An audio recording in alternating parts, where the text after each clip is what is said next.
So today I'm going to be showing you how to upload an ebook specifically onto Amazon KDP.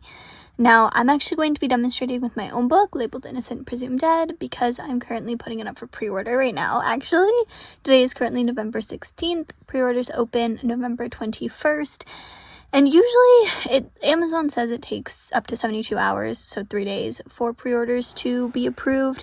But in my experience, from my last book's pre-order, it took, I think, 24 hours or less. It was like a day. It was really, really fast. So I'm just going to do it now because better to be safe than sorry, obviously. But I figured, wouldn't it be a perfect opportunity to take you along with me? I know I have a lot of aspiring authors and aspiring indie authors who really want to get into this and really want to start doing stuff like this but don't know how. So I'm going to show you today. The very time-consuming first part of the process is creating your Amazon KDP account. Don't let me scare you. It's not complicated or anything. They don't make you take a quiz or anything, I promise, but it's just it's very tedious. You have to put your name, all of your personal information, contact information, and then if you're a minor, you are obviously able to create an account, but because you're getting paid, you need some sort of account. Even if you have your own checking or savings account, you can't just link it to that because for tax purposes, you need to get a parent or guardian and have them put their tax information in since you're a minor and all that technical stuff. So I'm not going to be showing that obviously because I've already had this account over a year and already done that stuff, but there are a couple of videos that I will link in the description down below as to how to go about doing the setup part. It is really easy. It does take some time and then it has to get approved, so you have to wait. But other than that, just keep that in mind first. It's very self-explanatory. They walk you through it, but just a little heads up. For me though, like I said, since I already have it, I'm just going to be jumping straight in. So don't mind this is my wallpaper I made on Canva. I love it so much. We have this isn't supposed to be a wallpaper tour, but I have the calendar for November. It's my birthday month, my 16th birthday month. I have a song of the month and book of the month, so Medicine by Youth is my song of the month that I've been replaying like crazy. It's so addicting and bittersweet and just gorgeous. And then I've been rereading the Boys of Tommen series, so that's fun. And then quote of the month is a Binding 13 Boys of Tommen quote. And then I have my entire to-do list of stuff for Labeled Innocent Presumed Dead.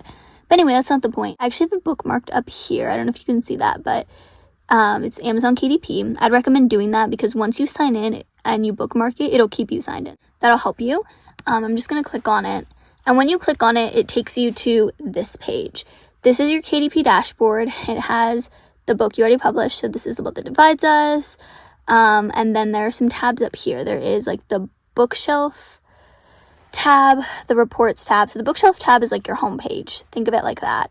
Reports tab is basically how you find out how many sales you have, how many pre-orders you have, how much money you're making. It's the statistical stuff, basically. Community, I still don't really know what community is, but I think it's kind of a Q&A, help section, where people just go on and they ask different questions and stuff.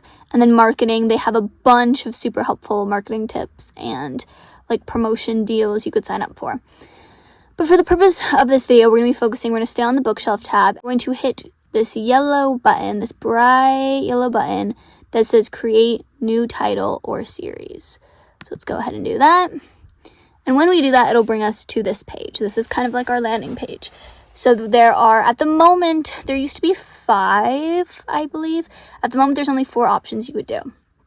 So you could do a Kindle ebook. You could do a paperback, a hardcover. A little note about the hardcover though, I have never tried it, but Amazon hardcovers, KDP hardcovers, do not come with dust jackets. So if you choose this option, you'll just be getting a literal hardcover book. They do not offer dust jackets. If you want to create a hardcover with dust jackets, you can totally do that through other platforms. I think Drafted Digital, Ingram Spark. Those are the only main 2 I know of, but I know there's so much more. You can do some research.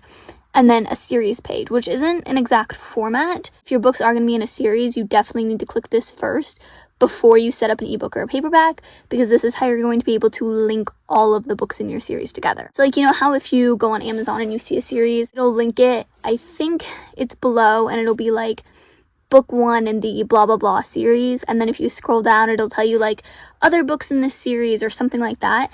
The way you're able to accomplish that and like do that is by setting up a series page first. However, because Labeled Innocent Presumed Dead is a standalone and not a series, I'm just going to be clicking Kindle ebook because this is my focus for today. So we're going to hit create ebook. That'll bring us to this page. So as you can see up at the top, there are 3 like sections basically. Kindle ebook details. So this is our details page. We implement like all of the product information and details. Then ebook content. This is just the manuscript, the cover, and a couple of questions about the 2 files. And then pricing, self-explanatory is the pricing and where we can like actually hit publish.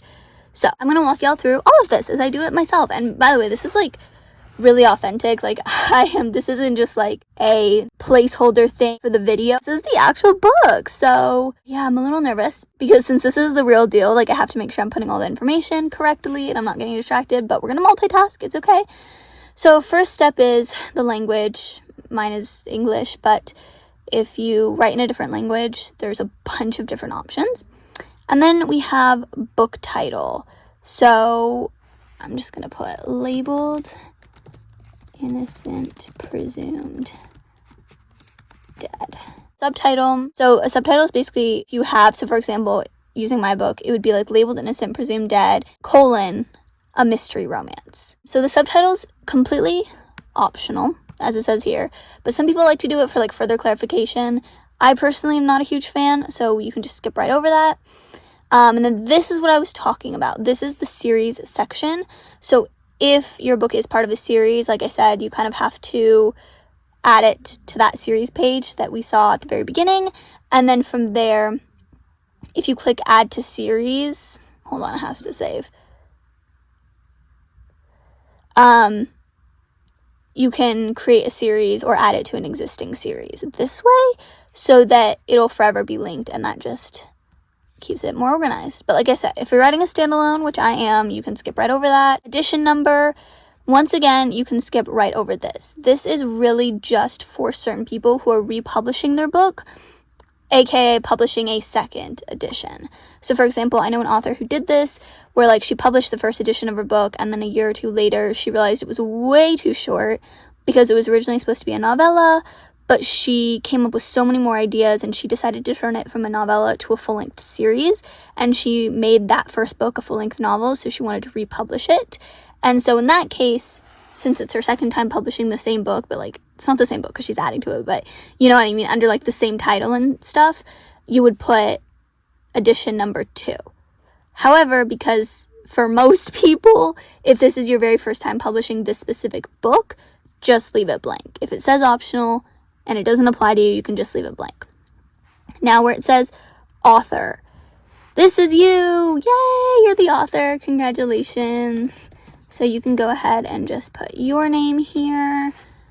First name, last name, obviously.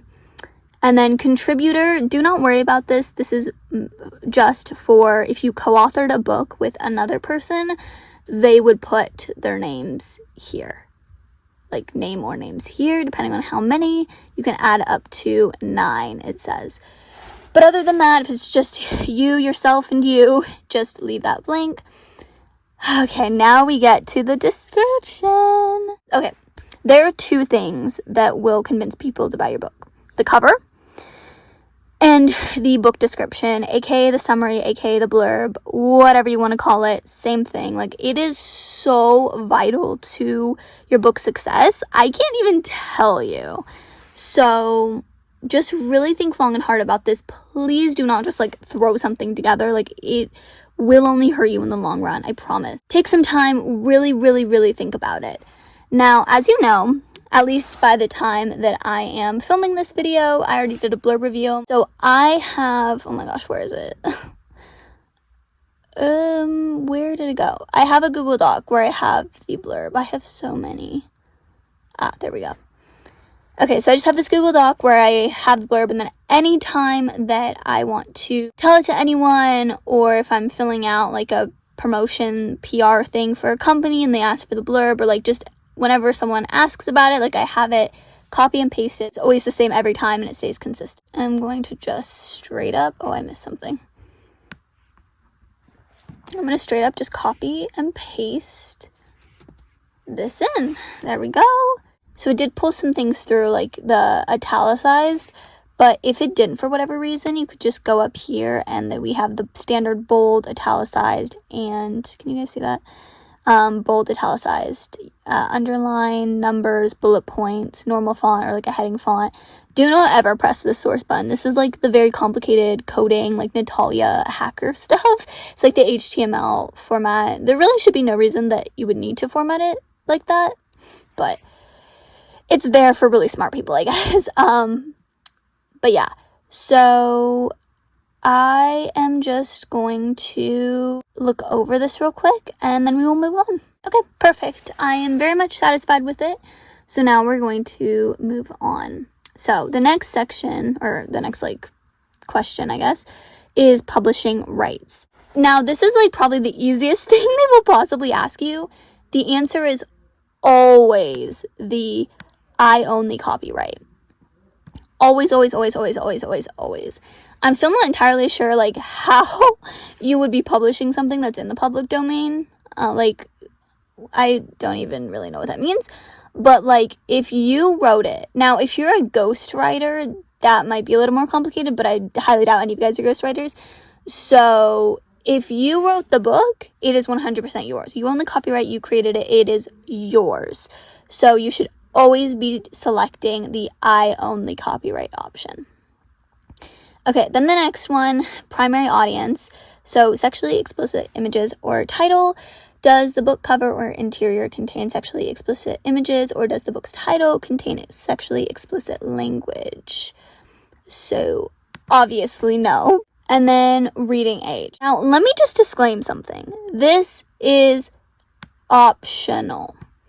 You don't have to do this. I have seen so many authors not put a reading age, because the thing is especially for young adult, honestly, I'm being so for real right now, probably 30 to 40% of the young adult market, okay, maybe not 40, at least a third of the young adult book market is adults. Let's be so honest. Like, how many adults have you seen, maybe not in your real life, but like specifically booktubers, book talkers, just book influencers, reading young adult books and loving them? Like, that's just something people do, especially because sometimes young adult books actually have a better plot than adult books. I'm just being real as someone who reads both. That is honestly the case sometimes. So you don't necessarily want to like put a limit on it, because that could be a potential turnoff for adults.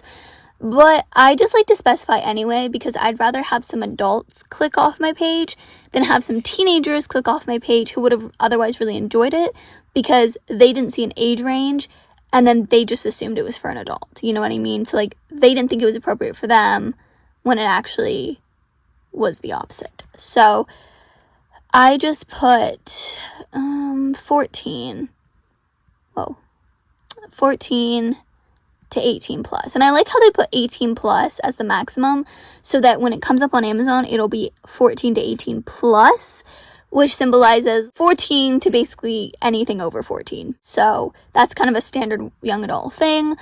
I mean, technically YA is like 13, but my book does have a little bit heavier, darker content than some. So I just wanted to put that out there.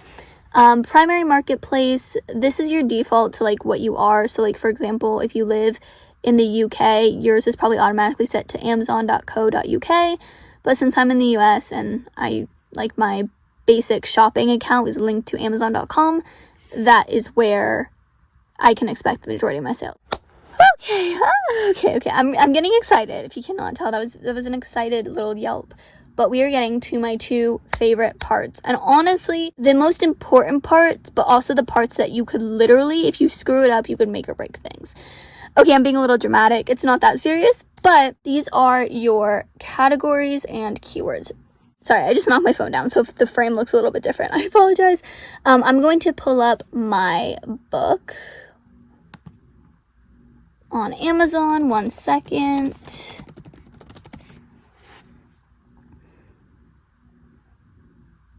Perfect. Okay.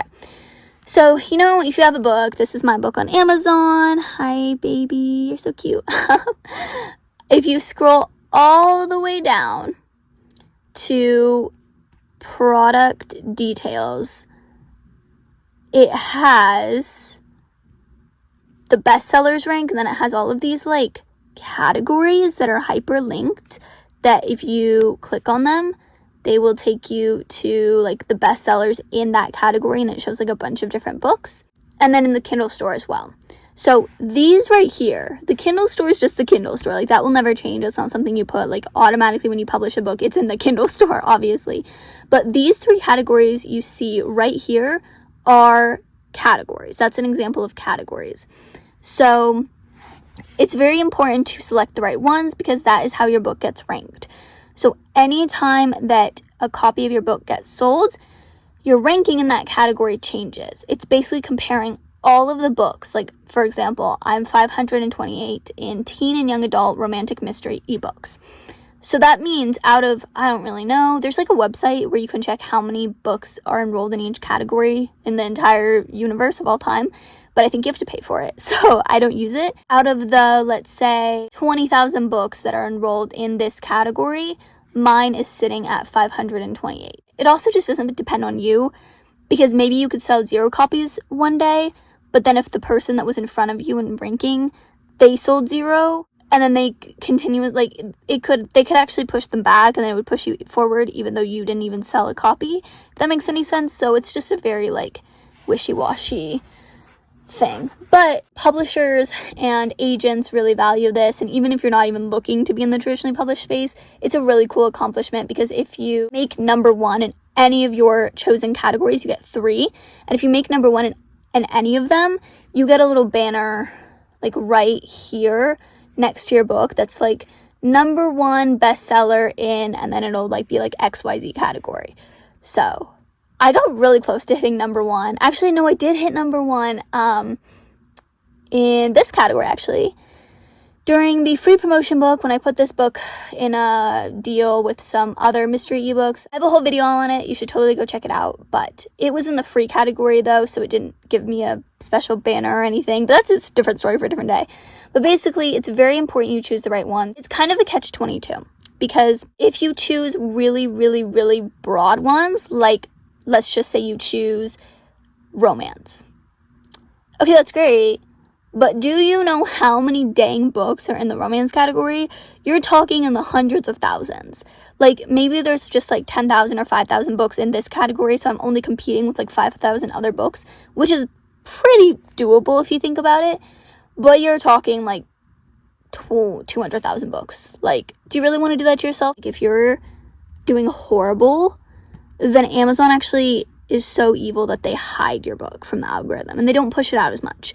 So that's another benefit to being number 1 or close to the top 10 or top 100 in your category, because then Amazon pushes it out more and recommends it to more people, and that just ultimately leads to more sales and more exposure. However, if you place your book in a super niche category, then yes, it may rank number 1, but what's the point of it ranking number 1 if no one even reads that category anyway, because it's so niche and specific? So it's best to have a good range. But that's that. And then keywords are basically, here, I'm just going to read what Amazon says they are. Choose up to 7 keywords highlighting your book's unique traits. Keywords are typically short phrases up to 50 characters that customers use to narrow their book search on Amazon. Example, medieval fantasy books. So basically, the whole point of this is when you're on Amazon and you're in the search bar and you're typing something. So I'm on the Kindle store, right? And you go on the search bar and you start to type in young adult. I cannot type. And all of these things will pop up. So young adult books is the first thing. Young adult romance, young adult books romance, young adult fantasy. This is very generative based on what people have been searching. So it's that kind of thing. So for example, if one of your keywords is young adult sports romance, for instance, then when people click on your book, have you ever wondered when you type young adult sports romance, certain ones come up first, how they come up first? Well, if you put young adult sports romance as a keyword, chances are, if you prove that your book can be sustainable enough with a few sales at least, Amazon will start showing your book when people search that keyword. So when people search young adult sports romance, your book will start popping up. So you really, but like, don't just put young adult sports romance because it's popular. Please, please, please, please, please. Because Amazon can actually suspend your account. I've seen that happen before to other authors. I've heard countless stories about that, watched videos. Bro, I just knocked my phone down again. I'm so sorry. Again, if the frame changed, I apologize. But if you put romance, because you know that's a very, very, very trendy keyword right now that everybody's searching, but your book doesn't have an ounce of romance in it, and Amazon detects this, oh yeah, you're kind of done for. Do not do that. It's going to backfire in your face. I promise. There is no getting around it. There's no getting away with it. Make sure that all of your keywords are very 100% accurate and they do relate to your book. And you're not just using them to become popular. Also, there is rules about it. If you click this link, you can go to their guidelines and they do have like certain stipulations. So like, they even give you some ideas. So useful keywords are like setting, character types, character roles, plot themes, story tone. So like genre. Keywords to avoid would be information covered elsewhere in your book. So like the title, author, words already mentioned in your categories. Do not use subjective words like this is the best book ever. Like, no. Don't use time. This is a really big thing. I may or may not have done this with my last book. Do not put new release, available now, on sale. If it's a free book or you're running a free book promotion, do not put free. Like, you cannot put anything relating to the date. It says don't put book because it's like common to most items in the category. I do anyway because like it's a full keyword and I haven't really had any issues with it. Spelling errors. Anything misrepresentative, that's basically what we just talked about. Brands that you do not own or unauthorized to use. Question marks, just do like a single phrase. Don't use Amazon as a keyword, like kind of basic stuff. And then, yeah, other than that, you're not going to get in trouble. You also don't have to fill all of these boxes, but it is highly, highly, highly recommended. I highly recommend it because, like I said, it just pushes your videos out. It's like, okay, think of your keywords as hashtags on a video. Do you need hashtags for a video? No. Do you need hashtags for a video to go viral or get any sort of traction? Not necessarily, but more times than not, like 9 times out of 10, the videos that blow up have at least one hashtag. Let's be completely honest. It just really helps like push it out there, especially if you're newer. Okay, let's be real. If you're an influencer with 5.2 million followers, I don't think you need a hashtag. You could post a video and then literally exactly 60 seconds later, take it down and there'll still be probably at least hundreds of people, if not thousands of people who saw it already. You know what I mean? Like, so like for writing, if you're like Lynn Painter or Holly Jackson or Sarah J. Maas or any of those like really, really, really big bestsellers, low-key, it probably doesn't matter because you just being yourself and with the reputation that you have, you're going to attract a lot of people anyway, and your book's going to be widely searched anyway. But for us newer indie authors who don't have that much traction and reputation, this is our hashtags. These are vital to helping us get out there in the algorithm. So let's just go back up. I kind of got ahead of myself. Let's go back up to the categories. So choose categories. So then it brings us to this fancy little like family tree looking thing because it's a drop down menu, and then when you pick one it like leads you into the next. Okay, so I'm going to try to zoom this in. We're going to go to this drop down, and here's the thing. Here's what may like trip you up. You may just see, so for example, mine is a mystery and a thriller. You may just see mystery, thriller, and suspense and be like, oh, boom, that's the one I want to use. My book's a mystery. No. Because that'll just put you in the general adult category. Just think of it like if all of these are by themselves, they are the adult category. You have to continue to scroll all the way down until you see teen and young adults. Click that, and then when it brings you up to a subcategory, it'll bring you the exact same categories, but this time it'll ensure that like you're in the young adult teen version of all of these. So it's very important you do not get mixed up with that, and you always ensure at all times that they are in the YA category. Otherwise, if you put young adult as a keyword or in your book blurb and Amazon sees that for categories you put it as adult, that could also actually get your account banned. Even if it was an accident, even if it was just a careless mistake, it's really, Amazon is really strict about this, so please be careful. Okay, but now that I have selected young adult, I'm going to select mysteries and thriller. And my first category is going to be what's literally my favorite now, because I've ranked so high with my last book, but teen and young adult, mysteries and thriller, romantic. Okay, I figured it out, guys. I don't know what was going on with me, but I think they changed layout a little bit, and I got confused because you could like switch them up, and I didn't know if they were the same or different, but I now have my categories, so I'm going to save them. So these are what I have. I have teen and young adult, mysteries and thriller, romantic, teen and young adult, mysteries and thriller, law and crime, and then teen and young adult, mysteries and thrillers and suspense. So I think those are pretty solid. I don't think, yeah, we can. Okay, sorry, I was on the Blood That Divides Us page to just reference. We can change the keywords after the book's published. I'm like 99% sure. So that's reassuring, but I'm 99% sure also that these are the ones I want, and then these are good choices, so we're gonna go with this. Okay, now the keywords. How fun. And I did kind of cheat on this a little bit, and I already wrote down the keywords. I don't know why I put categories here. I already wrote down the keywords that I want to use, so I'm just going to kind of fill these in, but I have young adult mystery, young adult books, young adult thriller, mystery romance, young adult romance, true crime, and love triangle. I think I might rearrange the order. I don't know or think the order matters that much, but I'm just going to do it anyway for satisfaction purposes. Young, also, they should not be capitalized. I've heard that kind of like confuses the algorithm. So young adult, mystery, I'm going to go young adult books, mystery, romance, love triangle,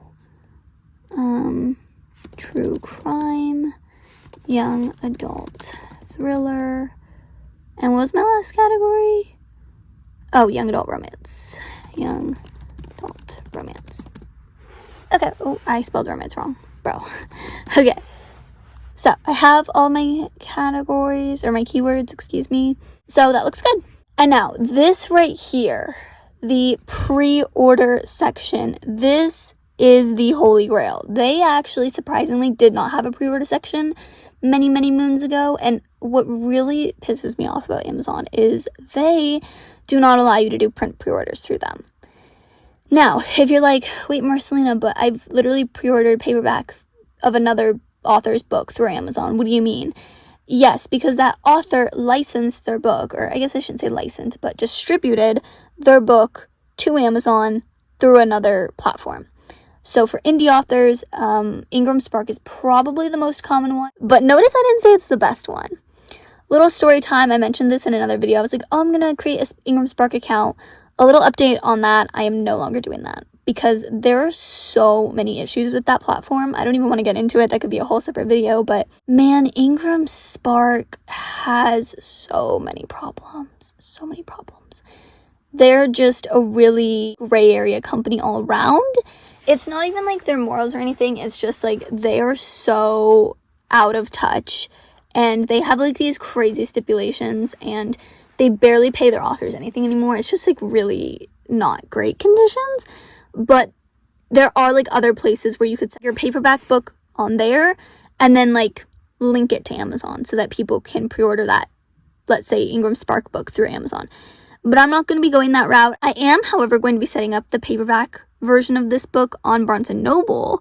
So come November 21st, when pre-orders open, hopefully if Barnes & Noble is not slow and stupid like usual, you'll be able to pre-order the ebook through Amazon and the paperback, if you're interested, through Barnes & Noble Press, which is like their online website. So keep an eye out for that. I'm not going to vlog me doing that, because essentially their Barnes & Noble's dashboard and process is basically the same. They're just a little bit slower, and their website's more outdated. But pre-orders can only be done for ebooks on directly through Amazon KDP at the moment. I'm really hoping they change it. A lot of authors have been begging for that, so hopefully they'll listen at one point or another. But also, then again, authors have been begging for it for years, and it has not happened. So who knows? Okay, but as you can see, there are two options. I'm ready to release my book now, or make my ebook available for pre-order. Obviously, it's up to you, but y'all know what I'm doing. We're making this available for pre-order. So then, if you click this, it'll bring you to another drop-down where you can select the release date.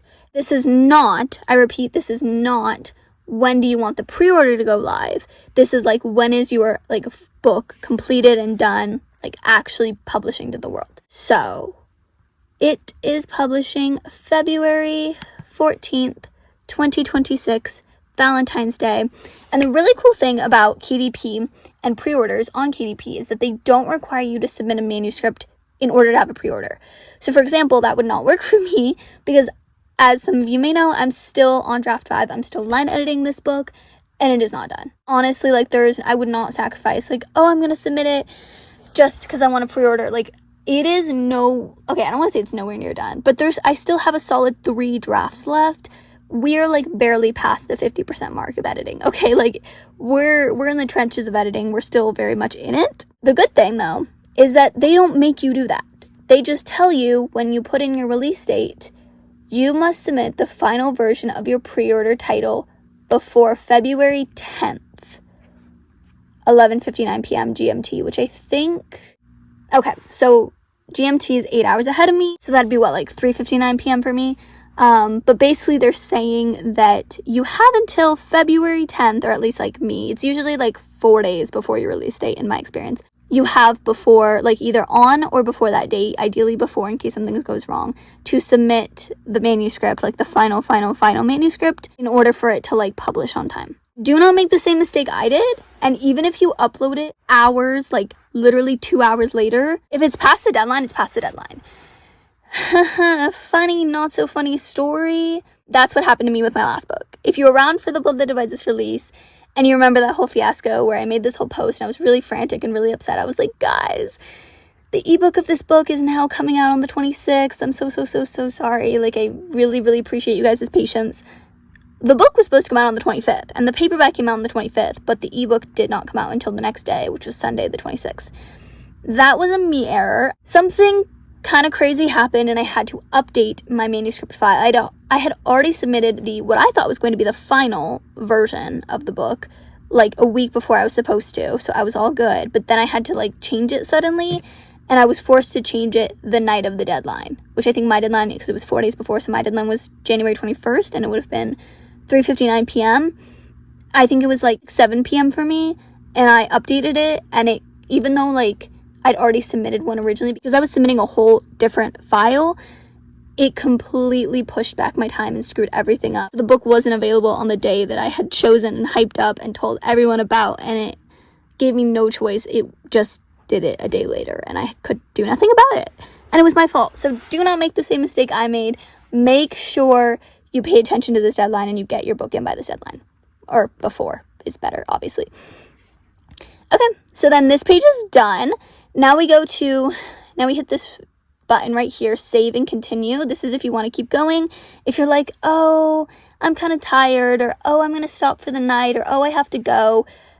Never just close the tab. Always hit this white button, save as draft first. Okay, but we're going to save and continue and move on to the next page. So this is the ebook content page. So this will be easy because I'm not uploading a manuscript, so the first part is literally titled manuscript, which mine is non-existent. Mine is the lack thereof, a manuscript. Okay, so it says upload your manuscript to your book's interior content, so that's obviously the writing, the book itself. We recommend using a KPF file. So actually, I don't even know what that is. I have always used an EPUB file. I'm going to do something crazy. Okay, you guys can't see anyway. So this is the Google Doc for the book. If you go up here, hopefully it'll be in frame. Yes, it will. And you click on where it says File, and then you scroll down to Download. This is how you get this option, and you can download it in a bunch of different formats. Now, a little heads up.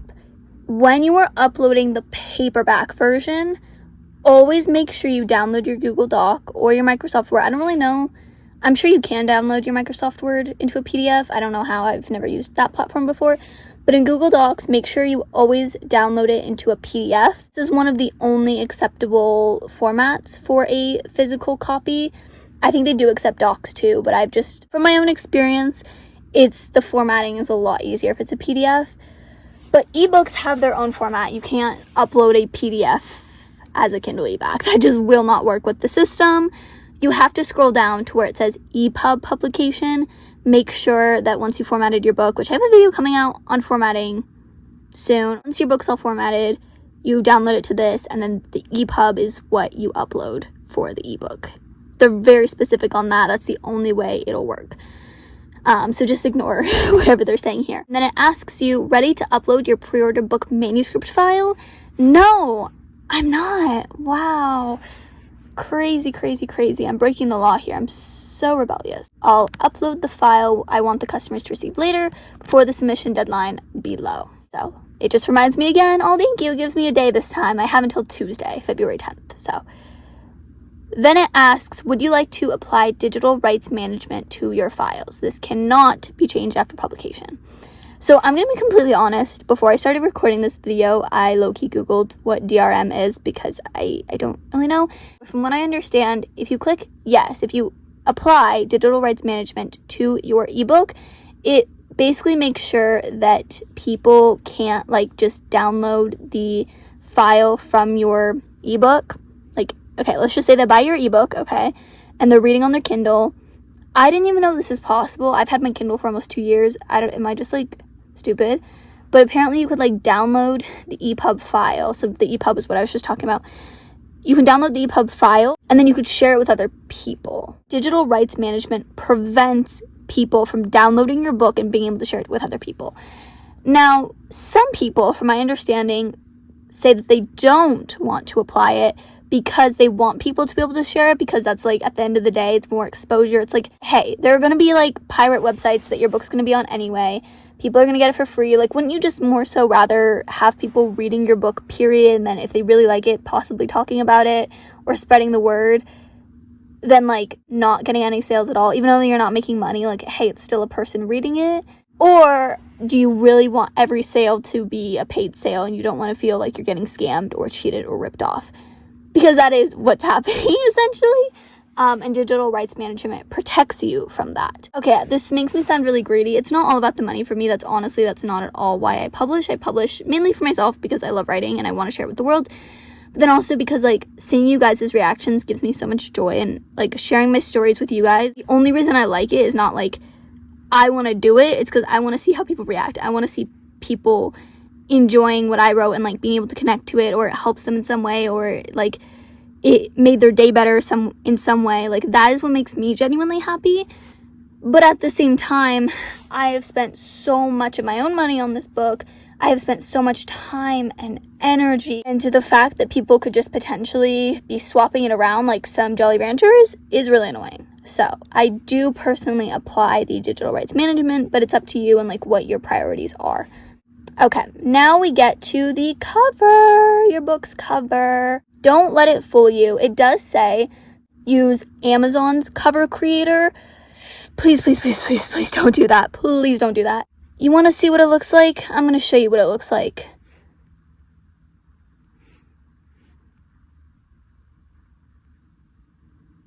Is this not the ugliest selection y'all have ever seen in your life? What is this? Huh? What is this? What is this? Guys, I can't. So please, do yourself a favor. Never, never, never do this. Moral of the story, never, ever, ever trust their cover creator. You want to go for the second option, which is upload a cover you already have. Now, I personally make my own covers. I could do a video on that. I use Canva. Hold on, I gotta go to Canva right now, actually, because I have a PNG file of the front cover, but not a JPEG. So that's a really, really easy fix. When I was sending it to my cover reveal team, they needed a PNG, so I only downloaded PNG. By the way, if you haven't seen the cover, I don't know if the pre-orders are probably out yet, so you probably have, but this is the front cover. Isn't she cute? Isn't she so cute? And then just for kicks and giggles, this is going to be the spine of the book. So, like, just don't imagine, like, the background. The background is just there for extra space. But, like, the spine of the book. And then this is I'll zoom out a little bit. This is the back of the book. Cutie. So, yeah, I made this myself all on Canva. I do have kind of, like, the paid version. I hesitate to say that because I don't pay for it. But, through my school account gives me a paid account, which is amazing. So I'll admit a lot of this stuff was paid. My last cover, The Blood That Divides Us, I didn't have because I moved schools, so I wasn't on a paid account. So I made that cover entirely with a free account. So it is possible. You just kind of have to play around with it, get used to Canva, like study a little bit of graphic design and cover design, but it's really honestly easy. Okay, so what I'm going to do is I'm going to hit share, download, and I'm just going to download the front cover because for paperback, when you're uploading the paperback of your book, it will require a full cover wrap. And essentially what that is it is all three of these. And maybe I'll walk you through it at some point, not now because I'm not uploading the paperback now. But basically, you want to download all three of these separately. You go on, and there's like a cover calculator, so I have it bookmarked. So if you just type up KDP cover calculator, this should come up. It should look like this. And you just put in some basic information, the binding type. So is it hardcover, paperback, interior type, paper type, reading direction. It's always left to right because we read left to right. Measurement units, interior trim size, and then the final page count. And it'll give you a template. Input that template into Canva as an overlay, put all of these on top, and then you arrange it. Done correctly, hold on, let me show you what it'll look like. But for an ebook, like I'm on the Naturals right now, this is the ebook page. You just see the front cover. That is all you need to set up an ebook. You just need that one front cover image. So I'm going to go back to mine. I have so many tabs open. Oh my gosh. I'm going to download just the first page, and then I'm going to switch it. Can you guys see that? I don't know if it's in frame. From PNG to JPEG, because that is the only thing that KDP accepts. And then I'm downloading it right now. Download. Hurry up, please. Perfect. Okay. Then I'm going to go back to KDP. I'm going to select upload your cover file. You know the drama is never ending. Don't let it get the best of you. So it's basically just saying, to complete uploading your file for your pre-order, please click save and continue at the bottom of this page and submit for pre-order on the next page. If no file is uploaded by the deadline, the pre-order will be canceled. Basically everything it is said before that I said, make sure you upload your file on time. That is like the big thing that they're drilling into you. It's very, very important. But the cover is uploaded successfully. It won't show right away because it takes a long time to do that. But then the next question, this is actually a new question. It's only been asking this recently. I mean, notably so. Guys, I did not use AI. I can literally walk you through everything I did. I have the version history on Canva. I am like the most anti-AI girly you'll ever meet. So no, I didn't. And then you can't launch a previewer. You can preview your book and see it if you have the manuscript submitted. But since I completely skipped over that step, then this doesn't apply to me. And now we go to the much dreaded ISBNs. Oh my gosh, save me. Someone save me. These are really hard to explain, really complicated, but basically they are, let's go back to the Naturals because I already have it opened on a tab. The ISBNs, if you scroll all the way down, technically for ebooks it's ASIN, but same thing. It's this right here. It's basically like the identification code, kind of like it goes along with the barcode. Oh yeah, these are some ISBNs. I don't know why there's like 10 and 13, but oh, these are the same thing. There's just like a little M dash there. So basically it's just a set of numbers. It identifies and like kind of categorizes your book in like a history book of all the books, if that makes sense. You don't really need to understand what it is, but you just need to understand that like every single book needs to have an ISBN. Luckily, thank goodness, as a broke girl like me, Amazon, KDP, and Barnes & Noble Press, which are the two places I use to publish through, do offer free ISBNs. However, you can only use them on that platform respectively. So for example, it'll ask you if you want to allow Amazon to give you a free one. If you select that ISBN that they give you can only be used on Amazon. Do not go on Ingram Spark or Barnes & Noble and try to type in that same ISBN. It will not work. Like I said, Barnes & Noble gives you a free one, so you'll need to use that free one, their free one, on Barnes & Noble only. Ingram Spark gives you free ones as well. But again, it's very, very like exclusive and selective, so be careful. Some places don't give you a free ISBN and you have to buy it yourself. In which case, for the US, I know Bowker is like the only place you can do it. I think it's $50 for one. It's like some outrageous crazy thing, and you're probably like, why do I want to do that? I don't know, just stick to the free ones. You'd be surprised how many videos you'll see on YouTube of people being like, don't ever use the free Amazon ISBN. Don't listen to them. This will be my second time doing it and I've had no problems whatsoever. Like, it's fine, especially like because I'm not super wide distribution wise or like popular. I'm not going to be uploading my book on a bunch of different vendors. So for like newer, smaller, self-published authors, using the free ISBN is perfectly fine. So, and it even says right here, ebooks are not required to have an ISBN, but I know paperbacks are, so keep that in mind. So since they're both optional, I can just skip right over that. And this one is new. What the heck is this? This is supposed to be a tutorial, and I actually have never seen this before in my life. We'll read through it together, I guess. Accessibility features. This will provide customers with detailed information about accessibility features in your ebook. Customers can review these features on your book's product detail page. Why do I want them to review it? Okay, so are your images accessible? I don't know if my informative images include alternate text.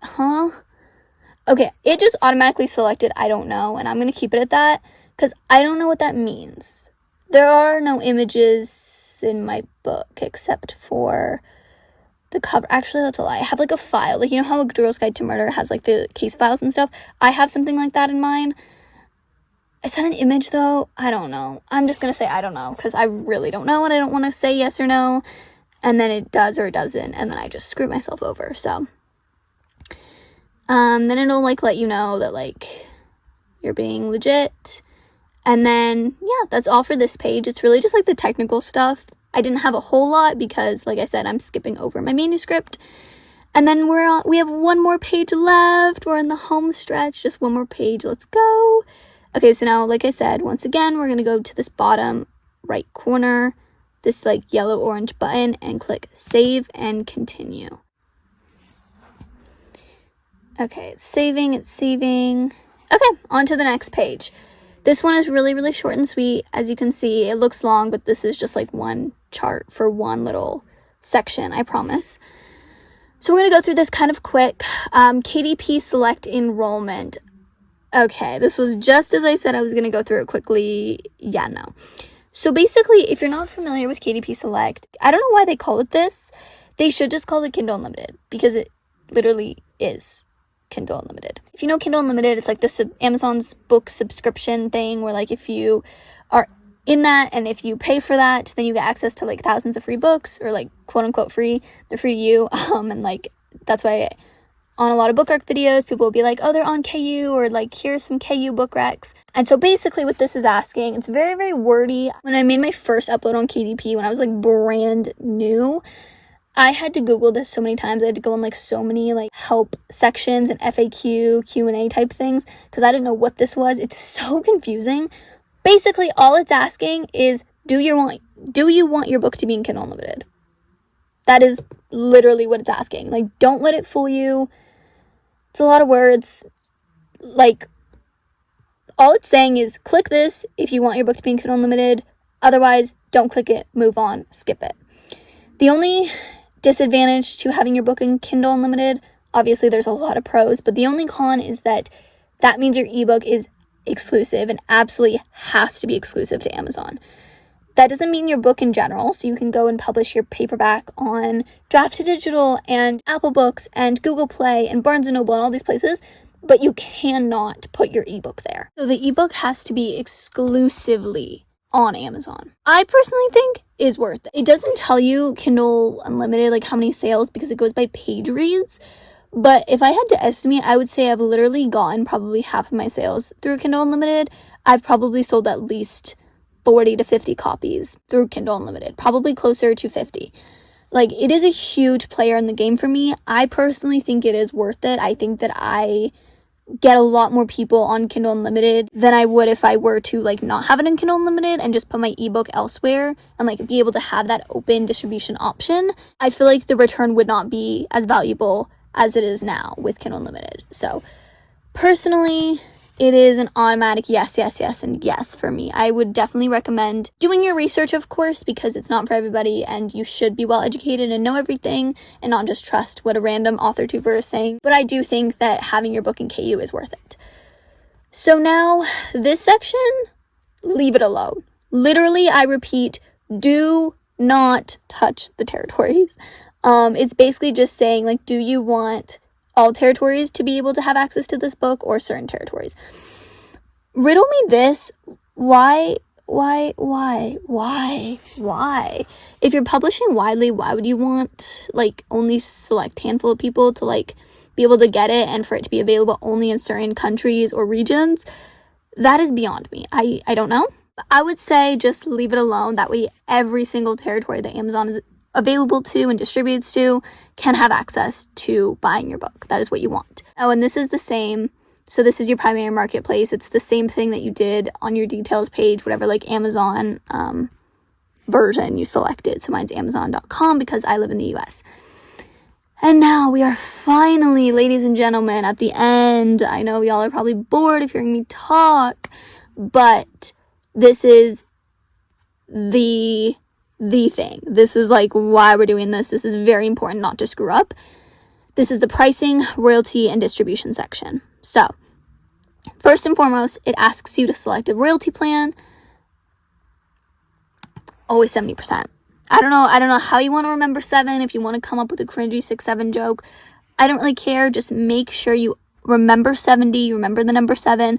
Always click 70% for this. It's basically asking, like, do you want 70% of the royalties, aka the money earned per copy sold, or do you want 35%? Just like the individual territories thing, why would you want less money? Guys, am I like missing the point here? But yeah, you want to make the most money. You've put in so much hard work for your book. You earned it. And then that leads you to picking a price. Now, don't be fooled. You don't need to set prices for all of these places. They are basically just listing every single one of Amazon's like marketplaces in their different countries. But you don't have to do it. It's just, it'll give you a conversion based on like the primary one you selected. So you just need to set a price in the currency you're familiar with, in the accurate, relevant Amazon marketplace that you're familiar with, and then it'll convert it to like all of these different currencies and how much it would be in those different areas. So, if you haven't noticed, I definitely would say the best thing to do is go on Amazon right now, and search up your book's genre. What is the average ebook price on Amazon? It'll tell you, okay, it says to the $3 to $7 range. I don't know about all that, but again, just do your research, figure out what you think is fair. I see $2.99 kind of a lot, but I also personally don't think that that's very fair to you as the author. So I think, I have so many tabs. Hold on, I'm going to clear all of these tabs. I've been doing $4.99 for all the ebooks. My paperbacks, that's a different story. I've been experimenting with different things. I'm going to continue to experiment, but I found that $4.99 is the sweet spot. Please trust me on that. Like, it is really, really average. And that's $4.99 US dollars, by the way. I do know I have a lot of international viewers and people on here, so convert that to your currency, but like that is the perfect like happy medium. So, and then it'll actually tell you how much you'll be getting. And this might shock you. This might be an eye-opener for some of you. So I'm going to type in $4.99. You can't list your ebook for lower than $2.99 or higher than $9.99. It literally will not let you. It'll like gray it out, black it out, block it out, whatever. Like it will not let you. If you want to do a free promotion where you're setting your ebook for either 99 cents or free like I did, there's a separate section for that. I went over it in that promo video. You have to go to marketing, go to promotions, select free book sale, and go from there. But it does give you kind of a range right here. So you have to abide by those rules. But like I said, I think $4.99 is perfect. And then it'll tell you your royalties. So you ready to see how much I get paid for a $4.99 book? If you think the answer is $4.99, yeah, no. Sorry to burst your bubble. I get paid... Don't mind this first one because that's the 35%. I chose 70%. I get paid $2.99 per every $4.99 ebook sold. If you thought that was funny, trust me, the paperback is even more comical. It's literally satire. I will literally price my paperback at like $13.99, and I think I get paid $2.30. I get paid less than $3. I'm not even kidding. Don't ask where that money goes. I don't even know, man. But at least the ebook royalty ratio is a little bit more fair. It could be better. Ideally, I wish I could get all of that, but yeah. So I'll get $2.99 for every ebook. But like I said, I think that's very fair. And you can't be greedy. Yes, is making money nice? Of course. But like, again, it depends on your goals and your priority and why you're publishing in the first place. But for me personally, my goal is to make readers happy, like give them a good book to enjoy and love and make their life better, number one. And then number two, like making money is just a nice bonus. Like that's just, it's nice, it's cool, but I'm not going to like lose book sales because people think it's too expensive because I'm just out here trying to make more money. You know what I mean? So I think $4.99 is fair. And then that'll give me the conversion for like a bunch of others. So if you want to pause and read, I'm going to try to zoom in. If you see yours, like, if you see your region, this is how much it'll be. I'm just going to scroll through.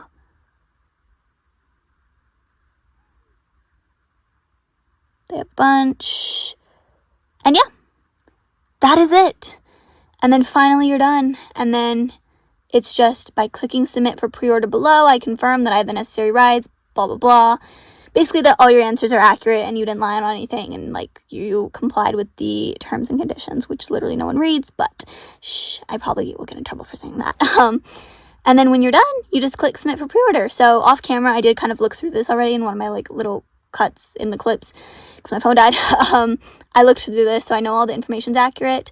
So now I'm just going to go ahead and I'm going to do it with you guys, and you're going to once again click this big yellow orange button and click submit for pre-order. Ready? 3, 2, 1. It's saving, and it's done. Okay, yay! Oh my gosh, congratulations. Okay, I'm going to bring this camera closer. So basically it says, congratulations, labeled innocent, presumed dead, $4.99 US dollars. This is what I was talking about. It says, I'm trying to get this focus. It can take up to 72 hours. I don't want to like curse myself, but like it can take the full 72 hours. It can take a little bit longer. Again, I don't want to curse myself, but my cover reveal date isn't until the 21st, and today is November 16th. So we're all good, guys. We're okay. And then basically, if you click start your paperback now, I didn't show this, but you always want to set up your ebook first because then it's so much easier. So let me like hit close. If you want to, after you create your ebook, if you want to create the paperback version of that book, you just go right here and you hit create paperback, and all of that same information that you just implemented will be on there. Like it will have transferred over. So you really just need to make one first and then it'll just transfer over. But since ebooks are the only ones you can like do a pre-order on, it just makes more sense to do the ebook first. But yeah, now it says pre-order in review. It's scheduled for February 14th, 2026. Yay! I think we're all good. Also, this is how the cover looks. Isn't she gorge? Also, don't worry about it being really blurry. This is how the Blood That Divides Us looks. This looks really blurry too. But then if you go on to the official, like, the Blood That Divides Us page, let me do that. If you go on the official page, I don't know if you can, like, tell a difference, but I promise, like, it looks so much clearer.